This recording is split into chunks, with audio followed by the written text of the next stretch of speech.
Trift din aia. Cum să nu-mi placă de Danela? Dar nu e a noastră Danela?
Binecuvântat este Dumnezeul nostru, totdeauna, acum și pururea și în vecii vecilor. Amin. De pace Domnului să ne rugăm. Doamne, miluiește! Pentru pacea de sus și pentru mântuirea sufletelor noastre, Domnului să ne rugăm. Doamne, miluiește! Pentru robii lui Dumnezeu Constantin și Laura Elena, pentru ocrotirea cea de la Dumnezeu și pentru bunăviețuirea lor împreună, Domnului să ne rugăm. Doamne, miluiește! Pentru ca să viețuiască în bună înțelegere, Domnului să ne rugăm. Doamne, miluiește! Apără, mântuiește, miluiește și ne păzește pe noi, Dumnezeule, cu harul Tău. Doamne, miluiește! Prea sfânta, curată, prea binecuvântată, mărita stăpâna noastră de Dumnezeu Născătoarea și pururea Fecioara Maria, cu toți Sfinții să o pomenim. Prea sfânta Născătoare de Dumnezeu, miluiește-ne pe noi! Înșine și unii pe alții și toată viața noastră lui Hristos Dumnezeu să o dăm. Ție, Doamne! Ție se cuvine toată slava, cinstea și închinăciunea Tatălui și Fiului Sfântului Duh, acum și pururea și în vecii vecilor. Amin. Dumnezeule cel veșnic, care pe cele despărțite le aduni într-o unire și ai pus dragostea, legătură neîntreruptă, cel ce ai binecuvântat pe Isaac și pe Rebecca și ai arătat pe ei moștenitori făgăduinței tale, în sus binecuvintează și pe robitei aceștia, Constantin și Laura Elena, povățuindu-i pe dânsii spre tot lucru bun. Că milostiv și iubitor de oameni, Dumnezeu ești și ție slavă înălțăm, Tatălui și Fiului, Sfântului Duh, acum și pururea și în vecii veci. Amin. Pace tuturor! Și Duhului Tău! Capetele voastre Domnului să le plecați! Ție, Doamne! Doamne Dumnezeul nostru, Cel ce din neamuri mai înainte ți-ai logodit, Biserica Fecioară curată, binecuvintează logodna aceasta, unește și tozește pe robii tăi Constantin și Laura Elena în pace și într-un gând, că ție se cuvine toată slava, cinstea și închinăciunea Tatălui și Fiului Sfântului Duh, acum și pururea și în vecii vecilor.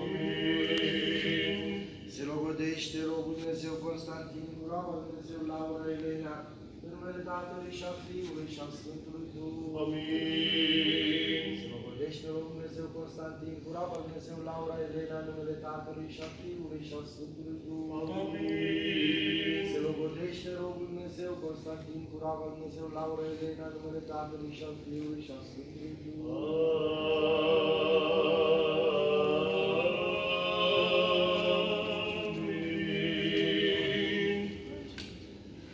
Se logodește roaba Dumnezeu Laura Elena, cu robul Dumnezeu Constantin, în numele Tatălui și al Fiului și al Sfântului Duh. Amin. Se logodește roaba Dumnezeu Laura Elena, cu robul Dumnezeu Constantin, în numele Tatălui și al Fiului și al Sfântului Duh. Amin. Se logodește roaba Dumnezeu Laura Elena, cu robul Dumnezeu Constantin, în numele Tatălui și al Fiului și al Sfântului Duh.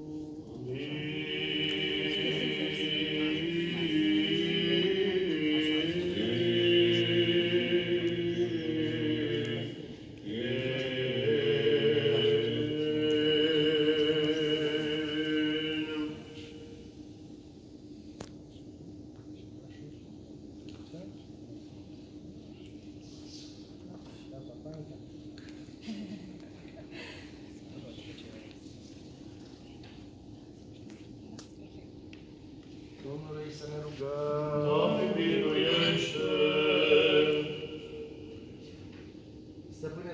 Dumnezeu nostru, care pe toți îi miluiești, pe toate porți grijă, cel ce știi cele ascunse ale oamenilor și ai cunoștință de toate, curățește păcatele noastre și iartă fără de legile robilor tăi, chemându-i pe dânsi la pocăință și dându-le lor iertare de greșeli, curățire de păcate, dezlegare fără de legilor celor de voie și celor fără de voie. Cel ce știe neputința fiii omenești, ziditorule și făcătorule care ierta pe Rahab cea desfrânată și a primit pocăința vameș, și nu pomeni păcatele tinereții cele făcute de noi din neștiință.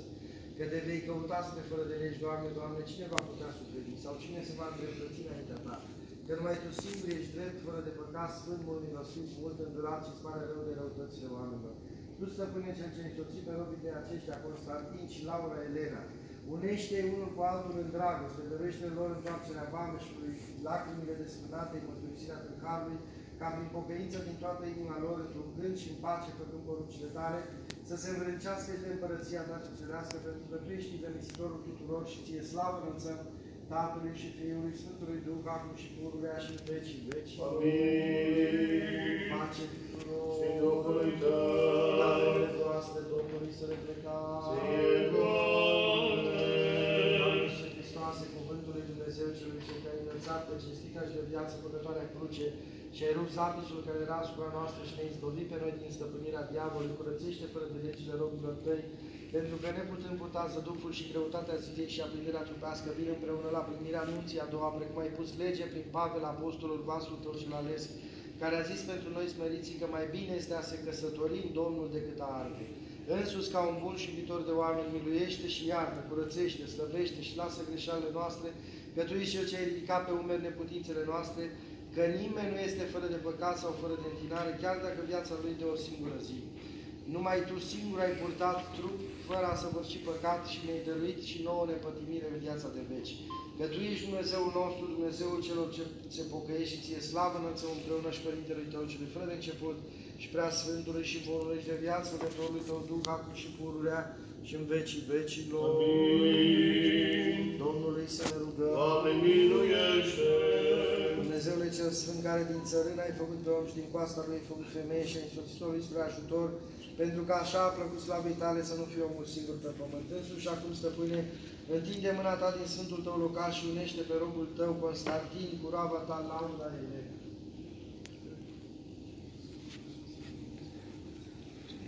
Pentru că de către Tine se însoțește bărbatul cu femeia, unește pe dânsi într-un gând, împunează într-un trup, dărește lor roadă pântișului dobândire de prunci buni, că a Ta este stăpânirea și a Ta este împărăția și puterea și slava Tatălui și a Fiului și a Sfântului Duh, acum și pururea și în vecii vecilor. Amin.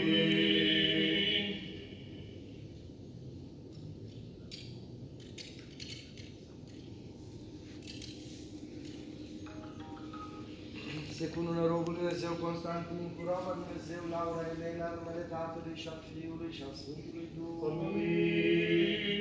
Se cunună robul Dumnezeu Constantin cu roaba Dumnezeu Laura Elena, numele Tatălui și a Fiului și a Sfântului Duh. Amin. Se cunună robul Dumnezeu Constantin cu roaba Dumnezeu Laura Elena, numele Tatălui și a Fiului și a Sfântului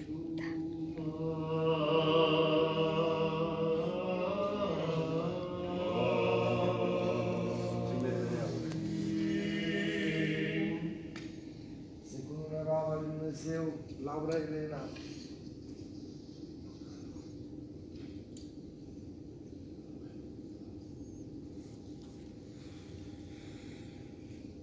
În numele Tatălui și al Fiului și al Sfântului Duh. Amin. Se cunună roaba Dumnezeu, Laura Elena, cu rog Dumnezeu Constantin, în numele Tatălui și al Fiului și al Sfântului Duh. Amin. Se cunună roaba Dumnezeu, Laura Elena, cu rog Dumnezeu Constantin, în numele Tatălui și al Fiului și al Sfântului Duh.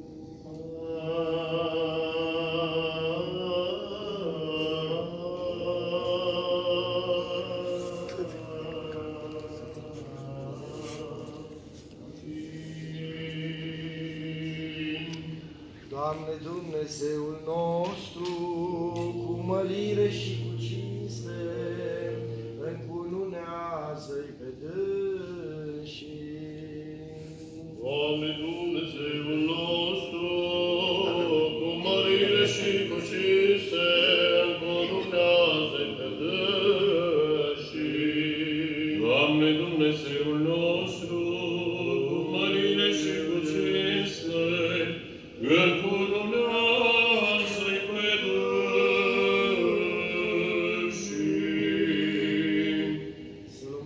de pace tuturor. Și Duhului Tău, puse pe capetele lor cu nunte de descumpe, viața cerut de la Tine și le-ai dat lor. Bine fiți tu la către Efesenia Sfântului Apostol Pavel și Filule. Fraților, mulțumiți totdeauna pentru toate într-un numele Domnului nostru Iisus Hristos, lui Dumnezeu și Tatăl. Supuneți-vă unul altuia de frica lui Hristos. Femeile să se supună bărbaților lor ca Domnului, pentru că bărbatul este ca femeii, precum și Hristos este ca bisericii, trupul său al cărui Mântuitor și este. Căci precum biserica se supune lui Hristos, așa și femeile bărbaților lor cu totul. Bărbaților, iubiți pe femeile voastre, după cum și Hristos a iubit biserica și s-a dat pe sine pentru ea, ca să o sfințească, curățindu-o cu baia prin cuvânt. Și ca să o păzășește biserica slăvită, neapropiată sau vinăciune, ori altceva de aceste, și ca să fie sfântă și fără de prihană. Care păcat să se calce pe picior. Și Domnului Tău, aleluia, aleluia, aleluia. Cine trebuie să ascultăm Sfânta Evanghelie, pace tuturor. Și Duhului Tău, Sfânta Evanghelie de la Ioan citire. slavă ție, Doamne, slavă ție. Se lua minte, în vremea aceea s-a făcut nuntă în Cana Galilei, iar mama lui Iisus era acolo. Și a fost chemat la nuntă și Iisus cu ucenicii săi. Dar sfârșindu-se vinul, a zis mama lui Iisus către dânsul, nu mai au vin. Iar Iisus i-a răspuns, ce ne privește pe mine și pe tine, femeie, ceasul meu n-a venit încă. Mama lui a zis celor ce slujeau să faceți ceea ce vă va spune. Și erau acolo 6 vase de apă făcute din piatră, puse pentru curățirea iudeilor, și care luau câte 2 sau 3 vedre. Iisus le-a poruncit, umpleți vasele cu apă, și le-a umplut până sus. Apoi le-a zis, scoateți și aduceți nunului, și ei au adus. Iar când nunul a gustat apa care se făcuse vin, și nu știa de unde este, dar slujitorii care scoseseră apa știau, a strigat nunul pe mire și i-a spus, orice om pune întâi vinul cel bun și când o băut bine, îl pune pe cel mai slab, dar tu ai ținut vinul cel bun până acum. Acest început al minunilor l-a făcut Iisus în Cana Galilei și și-a arătat slava sa. Și au crezut în trânsul ucenicii săi. Slavă ție, Doamne, slavă ție. Miluiește-ne pe noi, Dumnezeule, pe mare mila ta ne rugăm, ție auzinește, miluiește. Doamne miluiește, Doamne miluiește, Doamne miluiește. Rugăm pentru mila, viața, pacea, sănătatea, mântuirea și paza robilor tăi Constantin și Laura Elena, care se însoțesc unul cu altul prin taina anunții, și pentru ca să li se ierte lor toată greșeala cea de voie și cea fără de voie. Doamne miluiește, Doamne miluiește, Doamne miluiește. Ne rugăm pentru robii tăi, Ilie și Mariana, nașii lor, și pentru toți remăritorii creștini care sunt de față la săvârșirea acestei sfinte taine, pentru sănătatea și mântuirea lor. Doamne miluiește, Doamne miluiește, Doamne miluiește. Că milostiv și iubitor de oameni, Dumnezeu ești, ție slavă înălțăm Tatălui și Fiului Sfântului Duh, acum și pururea și în vecii vecilor. Amin. Doamne Dumnezeul nostru, care într-o purtarea ta de grijă cea de mântuire ai binevoit în Cana Galilei, arătând ta cinstită prin venirea ta, însuși și acum pe robii tăi Constantin și Laura Elena, pe care ai binevoit ai însoțit unul cu altul, păzește-i în pace și bună înțelegere, arată nunta lor cinstită, ferește patul lor neîntinat, binevoiește să-și petreacă viața lor fără prihană și învrâncește pe dâns și să ajungă bătrâneți fericite cu inimă curată, împlinind poruncile tale, că Tu ești Dumnezeul nostru, Dumnezeu care miluiești și mântuiești și ție slavă înălțăm împreună celui fără de început al tău, Părinte, și prea Sfântului și Bunului și de viață Făcătorului tău Duh, acum și pururea și în vecii vecilor. Și ne învrednicește pe noi, Stăpâne, cu îndrăznire, fără de o sândă, să cutezăm a te chema pe tine, Dumnezeul cel Ceresc, Tată, și a zice: Tatăl nostru care ești în ceruri, sfințească-se numele Tău, vie împărăția Ta, facă-se voia Ta, precum în cer, așa și pe pământ. Pâinea noastră cea de toate zilele, dă-ne-o nouă astăzi și ne iartă nouă greșelile noastre, precum și noi iertăm greșiților noștri. Și nu ne duce pe noi în ispită, ci ne izbăvește de cel vindean. Ca Ta este împărăția și puterea și slava Tatălui și a Fiului și a Sfântului Duh, acum și pururea și în vecii vecilor. Amin. Pace tuturor. Și Duhului Tău. Capetele voastre Domnului să ne plecați. Fie Doamne.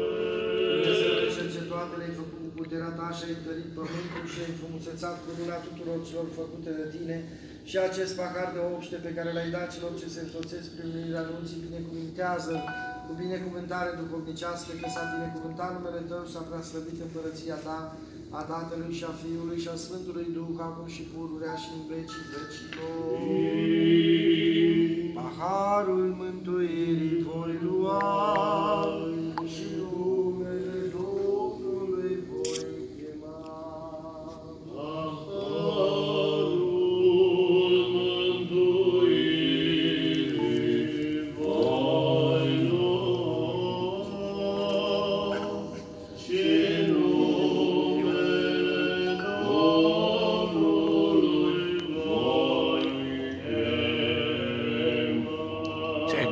Ești cu cola?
Mărit să fii mire ca Avram, binecuvântat să fii ca Isaac, să te mulțești ca Iacov, umblând în pace și lucrând în dreptate poruncile lui Dumnezeu.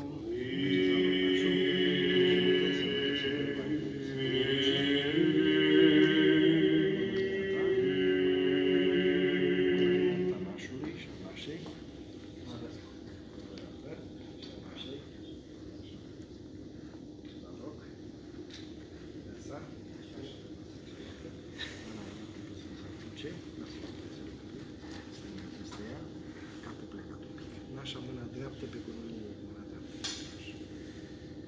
Și tu, mireasă mărită, să fii ca Sara, să te veselești ca Rebecca, să te mulțești ca Rahela, veselindu-te cu bărbatul tău și păzind rândurile legii, ca așa binevoit Dumnezeu.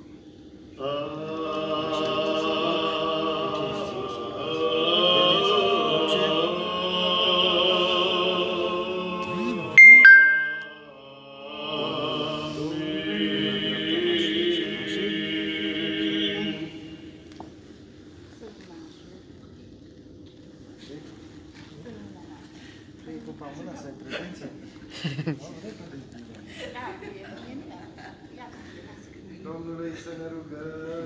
Doamne, miluiește! Dumnezeu nostru, care a venit în Cana Galilei și nu de acolo, e binecuvântat, binecuvintează și pe robii tăi Constantin și Laura Elena, care cu purtarea ta de grijă s-au însoțit prin unirea anunții. Binecuvintează intrările și ieșirile lor, înmulțește cu bunătăți viața lor, primește cununile lor în împărăția ta, păzindu-i curați, fără pricană și neasupriți în vecii vecilor. Amin.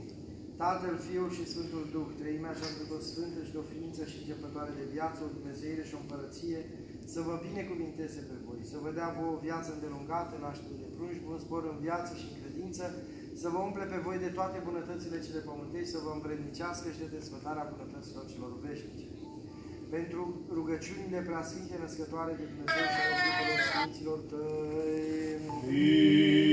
Și ce numenirea sa în Cana Galilei arăta minunea cinstită Hristos, adevăratul nostru Dumnezeu. Rugăciunile preacuratei Maicii sale, ale Sfinților, Măriților și tuturor daților apostoli, ale Sfinților de Dumnezeu înculunați și întocmai cu apostolii împărații Constantin și Elena, ale Sfântului Mare Mucenic Procopie și ale tuturor Sfinților, să ne miluiască, să ne mântuiască pe noi, ca un bun și de oameni iubitori. Doamne ajută să ne fie bine, să vă dea Dumnezeu o viață frumoasă împreună, să fiți așa umăr lângă umăr, tot timpul, fericiți, bucuroși. Harul Duhului Sfânt care s-a pogorât astăzi asupra voastră să vă însoțească, să rodească, și ca să rodească e nevoie ca și voi să puneți umărul, în sensul că trebuie să-L aveți pe Dumnezeu în viața voastră mereu, să apelați la El, să nu lipsească rugăciunea, să nu lipsească această viețuire creștină, pentru că, iată, legătura dragostei dintre voi a fost binecuvântată astăzi, înaintea Sfântului Altar, prin pogorârea Harului Duhului Sfânt, cum spuneam, în cadrul acestei slujbe a Cununiei, pentru că există o parte văzută, cea la care am asistat, cu rugăciuni, cu gesturi, cu acte, și partea nevăzută care dublează partea văzută, și anume pogorârea Harului Duhului Sfânt, cea care sfințește și pecetluiește legătura dintre voi. Doamne ajută să vă dea Dumnezeu sănătate și bucurie să aveți și petrecere frumoasă atâta cât este.